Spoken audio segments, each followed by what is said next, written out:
Hey, Street Team. We have someone very special on Danny TV today. We have Clara Faith. She's modeled in New York. She has her own business and she's currently a meteorologist. So, my goal today is to get to know you a little better, give you your flowers, and share your story and inspire someone. So, we have a lot to talk about. So, let's just dive right into this. How are you doing today? I'm doing good. I'm blessed. I'm alive. I woke up. That's the good thing. You got to start there, right? Right, we got to start there. Give praise. Mm. Okay, so you're from Savannah. Can you tell us how it was growing up in the South? Wow, I love Savannah. I am a Savannah through and through. But honestly, growing up in the South, I mean, I wouldn't change it. The Southern hospitality. I worked in hospitality as a front desk agent and I did reservations. So I love hospitality. I love talking to people. And also, like, we got the best food. Like, I mean, come on now. Like, we got the best food. Don't play with it. But no, seriously, growing up in the South had its ups and downs, just like any city, just like any place on this planet. But I'm a Southern girl. A little Southern Belle, okay? Yes. That's one of the things that I do like about the South is that the people are so nice and genuine and very, very friendly. When I came down here, I was like, okay, y'all nice. Where are you from? I'm from St. Louis, Okay. Okay. Midwest. Mm, I just left there. Okay. Well, okay, so how was it? How was your experience with the Midwest? The Midwest, it was different. It was different. It's so many different people there. It's a melting pot for so many. But I have to say, the Midwest, they got their own charm. You meet different people from different walks of life, and people are really not that bad. Like, people are really friendly there as well. They open the door for you.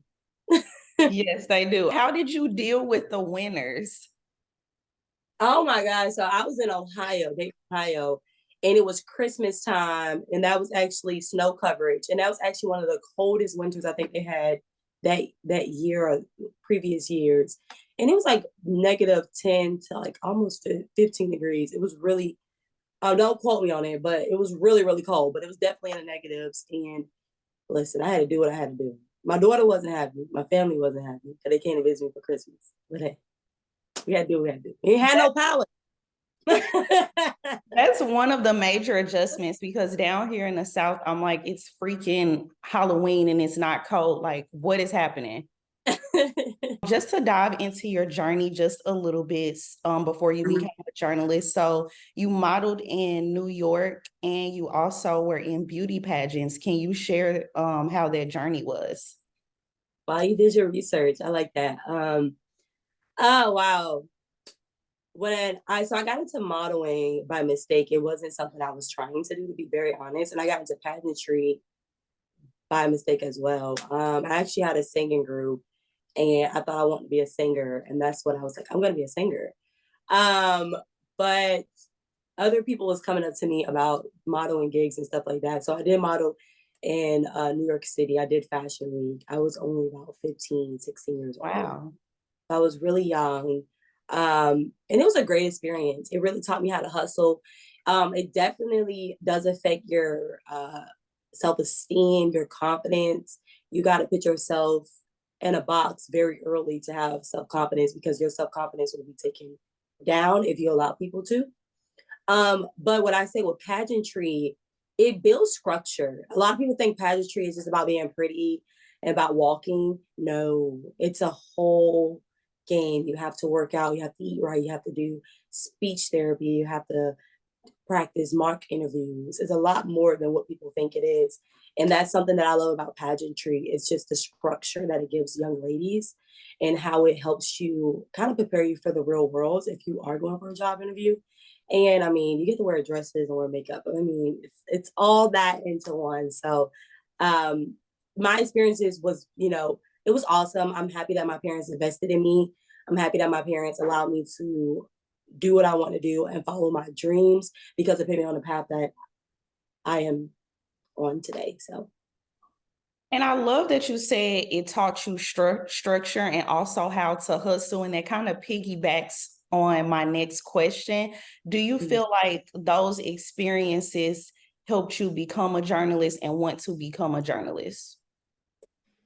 Definitely. But it's also crazy. Those experiences put me on the path of communications. I didn't know what I wanted to do, but like my background in hospitality when I was working in downtown Savannah as a front desk agent, I knew I wanted to talk to people. I knew I liked meeting people. And then when I was younger doing pageants and modeling, I knew I liked people. So I knew I wanted to do communications. But honestly, what put me on the path of journalism is my life lessons that I learned in my personal life, to be honest. Okay. Would you care to elaborate maybe on one? I don't know if that's like too personal. Um, you know, that's a great thing. But I think the biggest thing was my mom. My mom was, she was a headhunter. Like she was, I used to call her Baby Hawk. My mom has passed away Sorry. because she was go get her, go get her, go get her, go get her. If you tell her no, she gonna go get it anyway. Like she was one of those people. And seeing how she has so many stories and so many life lessons in her life, things that she went through financially, personally, with her health, things that I didn't even know about her until she passed. That structured me to want to be a journalist because I feel like I need to tell people stories because you can see someone and then when you talk to them, they're a whole different person. Their background can tell you everything. So I think going through that, being a single mom, having a baby early, getting divorced early, it put me in a pedestal that I have to share people's stories because people will share their wisdom and stories with me. And then I will be like, wow. And that helped me get through my day. So I feel like in journalism, you help other people get through their day. No, that's beautiful. And I like that you thought of it that way and your own personal experiences helped you want to be a journalist and actually share people's stories because it can be very helpful. Like, okay, somebody's going through something, way worse than what I'm going through. And I just learned from them Mm-hmm. That's life. for sure. Okay, so you went from being a producer to a reporter and now a meteorologist. What steps did you take to get here? Was your end goal always being a meteorologist? Yes, yes. I actually discovered my love for weather in college when my first major was health science because my mom was in the medical field. So I thought that's what I wanted to do. My sister went to school in the medical field as well, but long story short, that didn't last. And then I moved to mass communications. So I graduated in 2020 of the pandemic, December. I'm a pandemic grad. It was I feel you. I it feel was you. tough out there for us. No graduation. But however, I graduated in December of 2020. Um, my mom had just passed away. I knew I wanted to stay close to home, but I knew I wanted to go into TV. So I applied for a station here in Savannah, and I sold myself. I sold myself on a can of blessings. I had my mentor help me put together a reel. I put together my reel. I put together everything that I could do. I showed it to him, and I'm like, I'm from here. I need to be here. I gotta stay here. My mom just passed away in April of 2020. I gotta stay here, and he gave me the opportunity. And I was there at that station. I learned how to produce. I was a morning producer. I worked Saturdays, Sundays, and I produced morning shows. And it was a great experience. I learned Botox. I learned how to put a package together. I learned so many other things. And honestly, to be real with you, I was learning this stuff on the side. And then I knew I wasn't happy. See, I feel like that's a problem with our industry. If you're not happy, it's okay.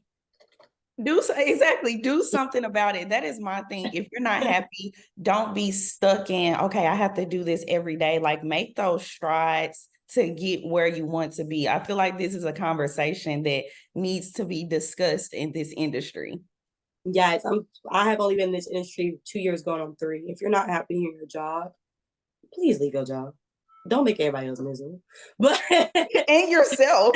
but no, so I did producing and I just wasn't happy. The hours were really tough. I was in school. I was going through a lot of personal things. My mom just passed. Um, I still had my daughter. And at this time, she wasn't even, I don't think she was in, I think she was just getting to pre-K. And it was a lot on my mental, my health. I was losing weight and producing just wasn't for me. And I just knew I had to do something. So then I got me together a reel again. I put together a reel. I'm writing scripts. I'm sending them to the news director. He's like, no. You got hired for producing. I was like, all right, whatever. All right, fine. I got mentors. My mentors helped me put it together. I applied. I applied for my dream station, to be honest. Dayton, Ohio was my dream station. I don't know why. I always seen they did really good work. They had a lot of people that was on there that always did really great work. So that was my dream station. And they were market 64. They're market 64. And I was like, they're not gonna hire me. And they did. And they hired me as a reporter. And that's where everything took off in my career. That last year of my life was awesome. And just to give people a little context with journalism, Savannah, I believe, is like market 90. It may Maybe be a little bit, but yeah. I think I was like, it may be like in the 80s or 70s now, but that is a huge jump from there to Dayton, Ohio. Yeah. Especially when you're just starting out, like 1 year in, that's a huge jump. Also, do you feel like producing has helped you become like a better writer and kind of started the foundation? Yes, honestly, I was hoping that you asked that question. Yes, producing tells you the nooks and cranny of the newsroom. You are a part of the meteorologist, the reporters, you got your bosses coming down, making sure everything looks good. You have to keep a level head and you have to constantly write. If people don't know what producing is, you basically create the whole show. And that's something that I was doing. I was creating a whole morning show and I was learning how to write. And I kept being told my writing wasn't good enough. And I kept going. And my writing's better. It landed you where you wanted to be. Yeah, it's writing better now. For me, like personally, because I'm a journalist as well, when I graduated, it was always, I have to be on TV, I have to be an MMJ. But I ended up choosing to come to Savannah rather than being an MMJ because I received the producing and an MMJ offer at the same time. And I feel like producing sets up the foundation because it's like you're in it and you understand what reporters are going through, you see what all they're going through. So I feel like that is like a good place to actually start in journalism and it helps you get the basic skills to build on. Yes, I feel like the best reporters are, and please don't shoot me if someone listens to this, but the best reporters are the reporters that have been producers. I have a lot of friends that have been producers, and I have to say, they be turning packages like that. And I feel like it's because they have that mindset where sound is important, video is important, the elements that producers have. And those are elements that I keep and I try to make sure I don't lose those elements. No, for sure. All right, so what is it like being a meteorologist? Like your dream is finally here. How does it feel to achieve that? You know what? It's a blessing. It's a blessing. I have been talking about this for years. Actually, I was out to lunch with my mentor yesterday. And I was like, wow, I can't believe I'm working the job that I said I was working. And I was actually in that same restaurant, said that I want to do that job. It's a blessing. It's a lot of work. It's hard. I'm not going to sit here and pretend like this industry is easy. It's not easy. It's hard. It's a lot of determination. But you know, I have been working at this job. I think it's going to be a month, and it hasn't even been a month. It's been 3 weeks, and I have learned so much. And I'm really honing in on my meteorology things, looking at data, looking at models, just being the best that I could do. I'm still reporting, so I'm not fully at my goal yet. I'm not doing meteorology 5 days a week, but I'm at a station that will help me grow into my weather side. It also will continue to have me grow on my storytelling side. So I'm happy. That's good. And congratulations. Funny story. I tried like to be a weather lady in college and it just I cried because I was like, I suck at this. This is just not good. Like, the whole green screen. I The hand, recommend the you. hand. Yes. It was I was like, what is happening? a lot of people think it's easy. It's really not, because this is like, you have to come into work, you're looking at datas and models, and you're looking at all this stuff. And then it's like, okay, I know what this stuff means, but then you have to like simplify it and then go on TV, because people just care if it rains and if it's gonna be hot. That's, Exactly. that's all they care. They don't care about the low pressure and the high pressure and how it's gonna move. Um, but no, it's a very difficult job. But I think you should try it again. We need more African American women in weather. So that's all I'm gonna say. For sure. I love when you said that this station is going to help you grow not only with weather, but reporting. I feel like that's also very important in this industry, like having a station that's actually investing in you, giving you constructive criticism and letting you know what's really going on to ultimately make you a better journalist. Yeah. With you saying that, I have to say, and I don't feel shame at all. When I went to Dayton, the my news director, my assistant news director, um, I'm gonna say their names because I love them, Becky and Erica. They helped me grow. And I'm gonna be honest with you, my news director told me, she was like, there's other jobs in this company that are weather related. Go. And she didn't tell me that because I was a bad employee. She didn't tell me that because she didn't like me. She told me that because she knew what I really wanted to do and she pushed me to do it. And I thank her 1,000 times for helping me and give me the opportunity to go on TV. And everybody at that station as well has helped me grow as a journalist. And now I'm at another station where my chief man and the chief man at my last station, what people don't understand, I just want to say this, and this is not really important, but when you go to a job and you're not at a job that you want, and that can be journalism, anything, walk in the shoes that you want to be in. When I was in Dayton, I used to come in on Tuesdays, sometimes paid, sometimes not paid, and I used to train with the chief med. I used to train, not paid or sometimes paid, but I wanted to be a med. So I trained with her and I learned how to do things and I learned how to get more comfortable with the weather wall. And I was making my reel and they all knew about it and they were watching my reel. That's what station you need to be at. You need to be at a station where, okay, if it's your off day, go into work and do the job that you want to do. If you want to be a producer, hey, can I come in on an off day and shadow a reporter? Or yeah. And they're gonna be like, well, you ain't gonna get paid for it. Be like, okay. Because that's how you're gonna put the investment into yourself. You're investing into yourself. So that's just something I want them to mention where, it really matters what station, what job, the people that you work with. So when you are looking for a job, just don't jump to it because it's like, oh, this is what I think. No, talk to the people that work there, investigate people that work there, get into their background because guess what? You're going to be stuck with them for like 2 or 3 years.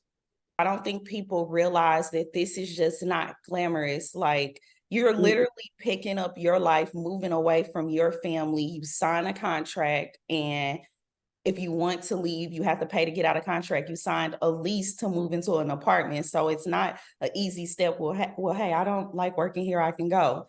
No, brother or sister, you're practically stuck. Mm. And you're never truly stuck, but you're stuck. Yeah.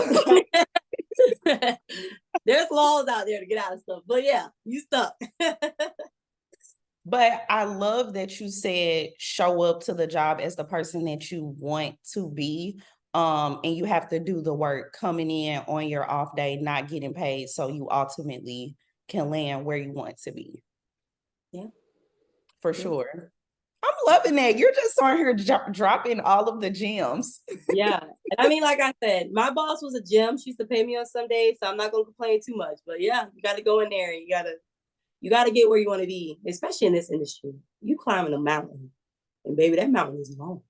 Very long. How do you have those uncomfortable conversations with your boss? Say if you know that you are, an MMJ and you want to go over to weather, how do you have those conversations without them thinking like, oh, is this person going to leave? And You know what? What people don't understand is, this is a two-way street. Like you said, it's a contract, right?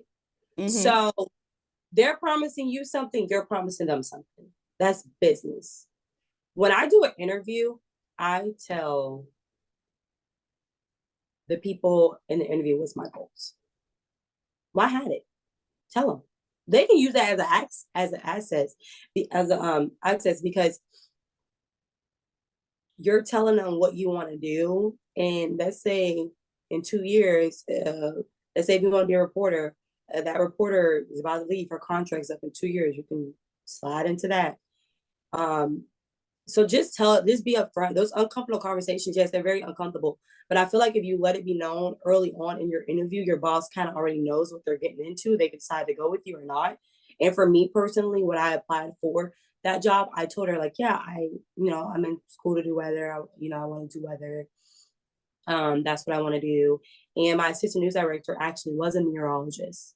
So she respected it. And there was a lot of other stations in that interview process that I was telling them what I wanted to, what was my goals. And in this, and you can probably, I don't know how your interview went, most news directors, assistant news director, whoever you speak to, they always kind of ask you, what is your end goal in this industry? And that can lead into like, hey, my end goal is this, but I'm doing this. So, those uncomfortable conversations, if you tell them up front what you want, and then you come in and you be like, well, I want to practice this. And, you hope that they respect it. If they don't respect it, I say come in anyway, because ain't like they're paying for it. It's your job. Or find other resources. That's what I did. I found other resources. That's why I have mentors. My mentors help me. My mentors used to go shoot stuff with me. My mentors helped me how to hold a camera, how to white balance. Find people that are genuine and that you can have a business relationship with to help you get to where you want to go. Because I hate to say it, you really can't do it all alone. You're not by yourself. You're not all bad by yourself, like Tyler Perry said. That's factual information. Basically, you can't do it alone, but you need to take the steps to get to where you want to be. Because you can't make excuses. Well, I'm here. Like, no, put the time in to do it yourself. You have to do the work.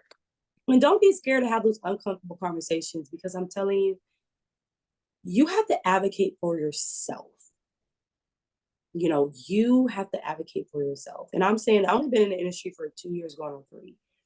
And I have advocated for myself, and I have done everything legal. I have done everything respectfully, but I have advocated for myself. And I wouldn't be where I am today if I did not say, hey, I really love working here, but I'm not getting that growth that I need. What can we do? And like I said, my news director came to me because she respected that I always was honest. I worked hard. I did what I had to do. And that's the thing. It's a two-way relationship. Be honest with your boss, and hopefully your boss is honest with you, and put everything in an email. Keep a record for sure. You gotta slide it in, right? All the journalists feel me on that one. Put everything in an email. Even in your accounts, put it in an email. What are some challenges that you faced as a Black journalist?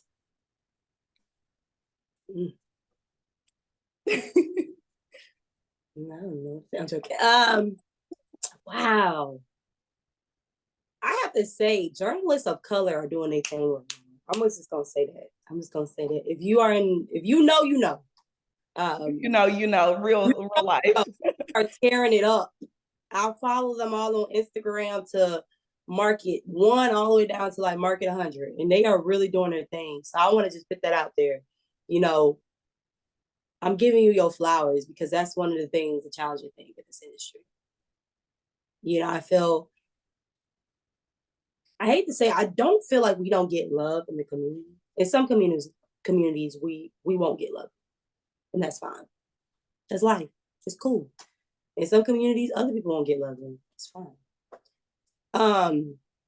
The biggest challenges is being confident, being sure in yourself, telling stories of the people that don't have voices. That's the biggest challenges, because sometimes you can get really honed in on a story because you know how it feels. But you may work in a room with people who don't know how it feels. And they're like, well, it's just a story. But to you, it's like, no, this is a story. And this is someone's life. Like, this is someone's truth. Hmm. So I feel like as Black journalists, do not silence yourself when you know there's a story that need to be told, because maybe everyone in that room doesn't understand that story, but you understand that story. So you need to still advocate your story, sell your stories. And I think that's the biggest challenges in a newsroom. It's just like we may understand stuff from a different point of view. People of color, not just Black, we understand things from a different view, and we want that story to be told. But sometimes people in the room may not understand it, and I feel like that comes where the biggest issue that we're having in society is that I feel like sometimes we are misunderstood.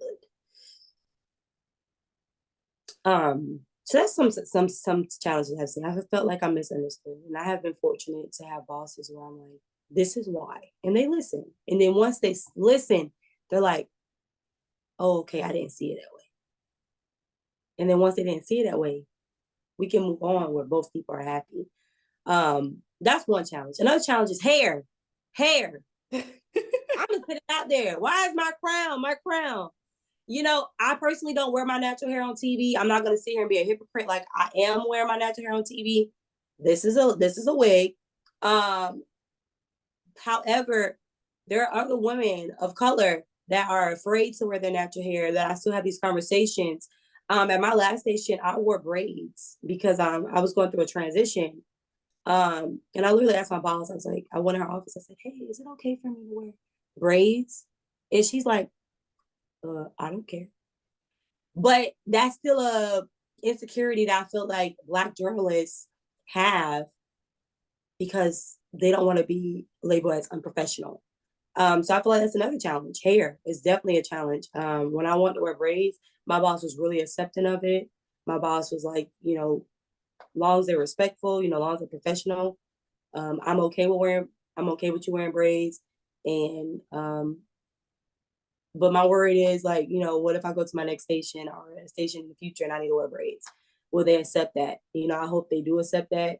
So I feel like that's still a challenge that Black journalists are facing, especially dreads as well.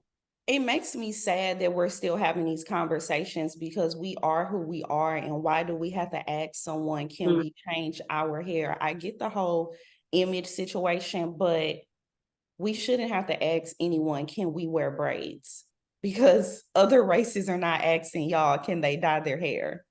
That's Yeah, something that really saddens me yeah, and I feel like that's the insecurity for a lot of as people. well, for sure. Because it Yes, also becomes a thing like, well, how are people going to view me when I come to the newsroom? Are people going to touch my hair? Are people going to be like, oh, that's ghetto? Like, it becomes a insecurity, and you also don't want to conform to being like other people, but you do want to be yourself. definitely. I feel like as African Americans, people of color, whoever you are, you know, and you want to go into journalism, you want to go into weather, producing, whatever. Um, keep pushing the envelope. That's all I have to say. Keep pushing the envelope. And I will say this too. The reason why I want to become a meteorologist is because there's not a lot of women in weather. There's more women in weather, but there's not a lot. And then I started noticing something. There's not a lot of Black women in weather. This was during my college days. He was working at a local station in Savannah, and they came and did a panel. SRP, it's called SRPR. Um, and they did a panel, and he was a African American meteorologist. He actually works in the number one market in New York right now. And he was like, there need to be more of us in weather. And I'm like, there's a lot of us in weather. What you talking about? And then I Googled it, and I'm like, no, it's not. And then he looked at me, and he was like, it need to be more women in weather, more women of color in weather. So I feel like that's another challenge that I'm actually embracing right now. I want there to be more women in color, a woman of color in weather. I definitely agree with you because when you think about it, I know as far as me, when I wanted to become a journalist, I was a child watching TV saying, oh, hey, I want to do this. But when I look back on that, it was one African American on my favorite news station that I watched back home. And it wasn't many of us in the industry back then. So it's like, I definitely do feel like it should be more of us, because it's the little girls watching TV and they're like, oh, hey, I can do that because she's on TV. And it just goes back to seeing people seeing us. Yeah, definitely.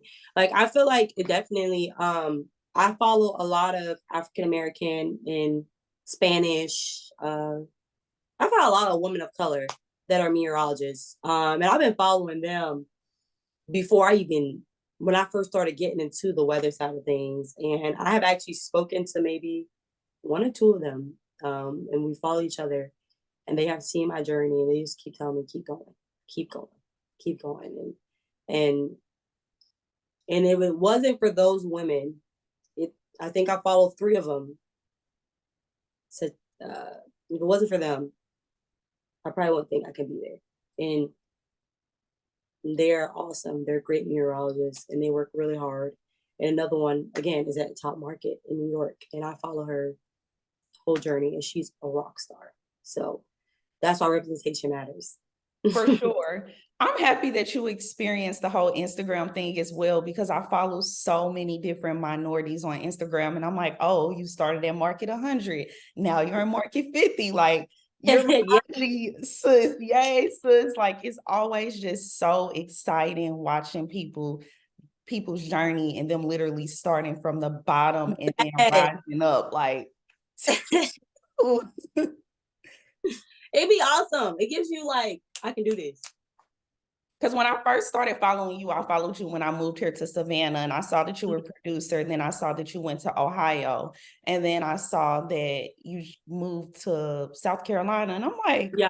the girl is doing it. Something so funny about that. One of my coworkers was like, hey, you follow this girl on Instagram. Do you know her? And I'm like, I mean, I don't know her, but we follow each other. I think she's, cool. And she's like, yeah, she's like a go-getter. She goes after things. And I remember like when she interned, and I was like, oh, okay.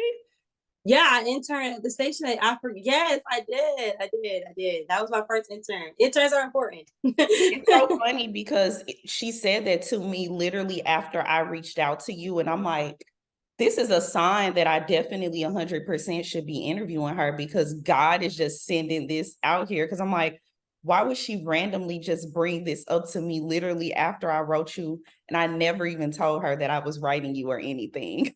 Over to more lighter things. I know that you are from Savannah and you are Yes. a Southern Belle, so I always love to do this or that. Um, when it comes to brunch restaurants, are you more of a common kind of girl or the Little Duck Diner? Me and my friends go to the Common. We are a Common, and a lot of people don't know this. I'm a brunch. I can't say what I say to my friends, but I'm a brunch a person. I'm a brunch. I will brunch all day long. But no, we are definitely a Common person. I love the Commons. We go there all the time. I need to try Common. I've been a Little Duck Diner, but I have not tried the Common. So, Go to the Common. Don't. And then, fun fact: Ordinary Pub and the Common has the same owner, but I still like the Common better. But Ordinary Pub is good. So. Okay, that's another place that I still need to try as well. Up on this. Okay.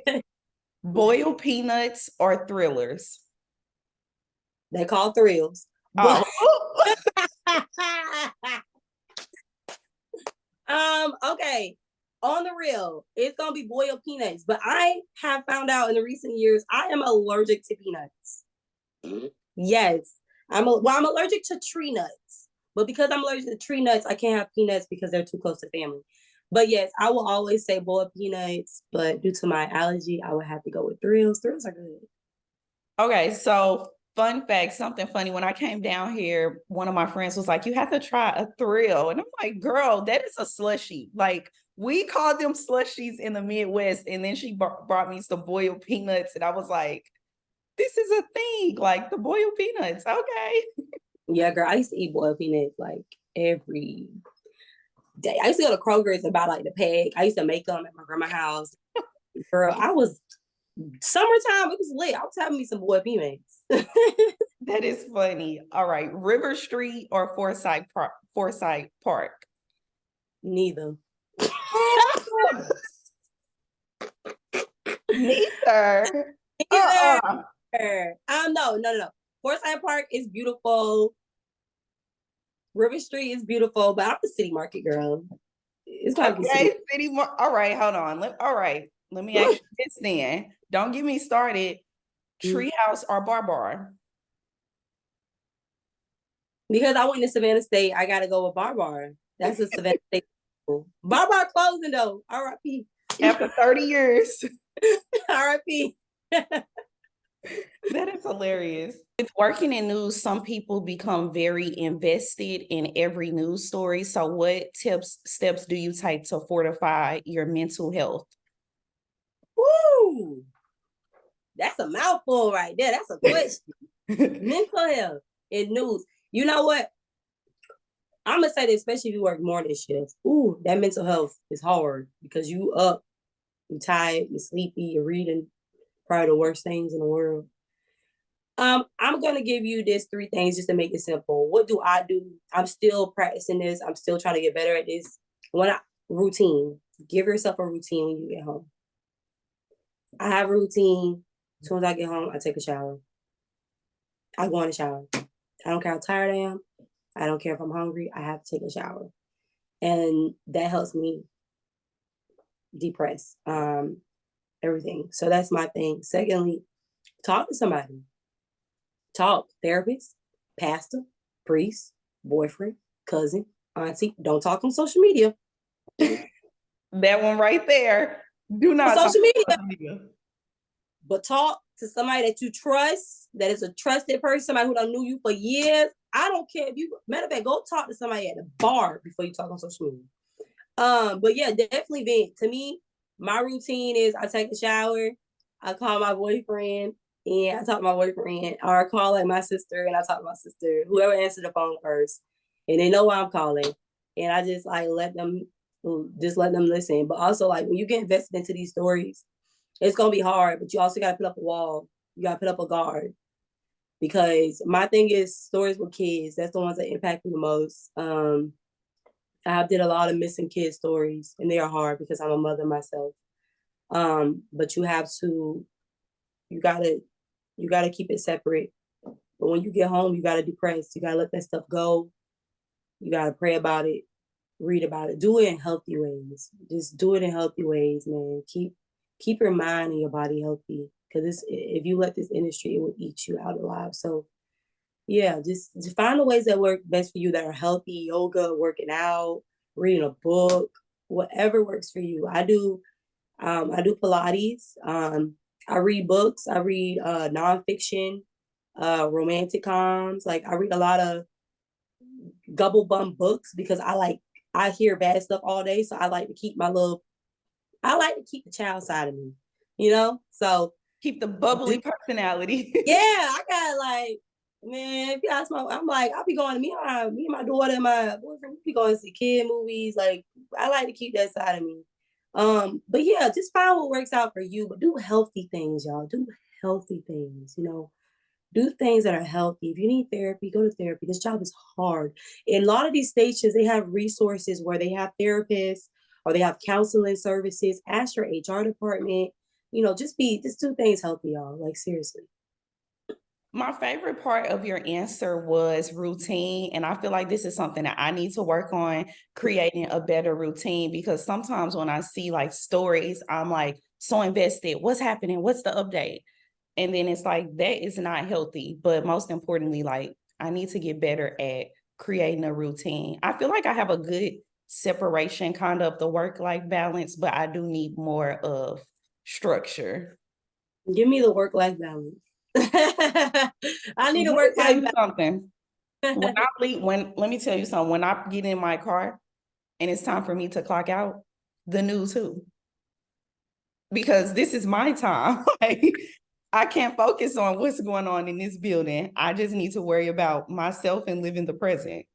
And I You really know, try not to check my email when I'm off because I'm like, that's why they have people at work. Those emails will be there when I come back. Nah, that's good. I didn't take that advice because I'll be checking that email. I'll be bringing my work phone on vacation, y'all. I ain't gonna lie Oh to you. no. There hoes. I'll be like, when I get off this vacation, I gotta start looking for those stories and calling people. But nah, that's good advice. Thank you. Okay, all right. Sorry, last question. Are you the person when you go on vacation that you're looking at the other station's newscast while you're on vacation? So whatever. No, why are Okay. we giving up clout? No. When I'm on vacation, I may check some emails, but I ain't looking at no newscasts. I might be reading your script, like, girl, what you talking about in the script? But I ain't checking it out. I ain't reading no newscast. That's too much work. Okay, good. I like that. I have friends that do that, but that's funny. Okay. Well, thank you so much. I feel like this was such a great interview. Like I got to know you a little better. Definitely would like to give you your flowers and let you know that you are my Instagram sister. I'm watching you and cheering you I've on. been good too. Your journey is amazing and I've honestly learned so much from you and I needed this interview because you're teaching me some things. No, I really appreciate you giving me this platform to talk. I hope I did use a little bit of justice. Yes. Yes, you can do it. Great. If you're a single mom and they say you can't do it, yes, you can do it. I'm a single mom. I have my baby early in life, and I'm doing it. So don't let nobody stop you. You can do anything. I think the message of this interview is don't let people tell you no, and you can do truly whatever you put your mind to and Mhm. whatever you do the work for. Yeah, we don't take no no's. Just go to another door. Period.